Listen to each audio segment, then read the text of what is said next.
If you and your special someone maybe need a romantic getaway, have you ever stayed at a bed and breakfast?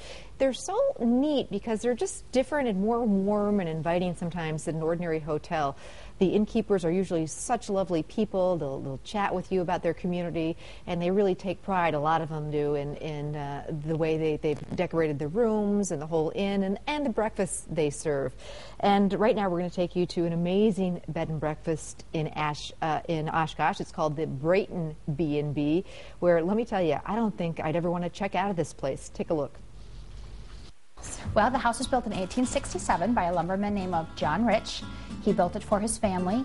They had it for about 15 years. Jan passed away a few years after he built the house, so she just lived here with her 2 children and then John's brother, who helped support the family. It was then sold to another family who had it for another 10 or 15 years. And so when we purchased the home, there was 10 bedrooms, 10 bathrooms. So we had a lot of renovation to do, a lot of walls and flooring, a lot of repairs. It has 12-foot ceilings in most of the rooms, in all the bedrooms, the living room. A lot of the windows and everything were all original, so windows are much larger. They were very hard to replace. Large crown molding around the doors and windows as well, make it very period for when the time the house was built. This is probably my favorite room in the entire home. This is the front porch area where people first come in. I like sitting out here because there's plenty to do. We've got lots of games and cards. In the wintertime, it's very pretty to watch the snow fall. We do put a little pellet stove out here as well, so if people want to sit out here when it's a little bit colder, we turn this on a few minutes before they get out here and it warms up really quickly. So we find a lot of people enjoying sometimes breakfast out here, wine and cheese. We've caught people taking naps out here too, so I think it's pretty comfortable for most people. This is the room that's right off the front porch that we were just on.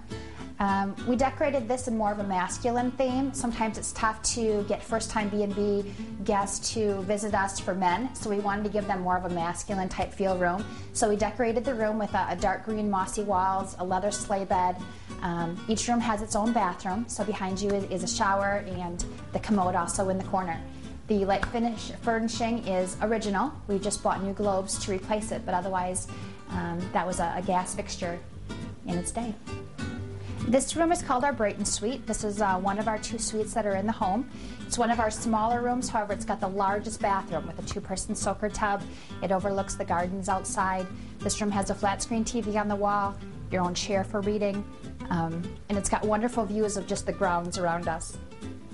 This room is called the Blue Room, pretty much for the only reason is I really didn't know what else to call it. It's done in many different shades of blue.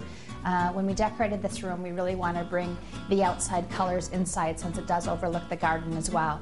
So this room does boast a queen-size canopy bed. It's got a small table here to eat breakfast in, write letters. It also has an original chandelier that was once a gas fixture as well that we had converted. Comes with its own shower and then commode in the corner. This room is our Belle Suite. This is our largest room in the entire inn. It's the only room with a king-size bed. It also has a 2-person chair, which also puts a person staying in the room. This room also has a 2-person soaker tub, shower in the adjoining room, and we offer a flat screen TV as well in this room, fluffy bathrobes. This is probably our most popular room for honeymoons and anniversary couples as well. This is our common area or living room. We have a TV out here, so if someone doesn't want to watch TV in their room, they can sit out here.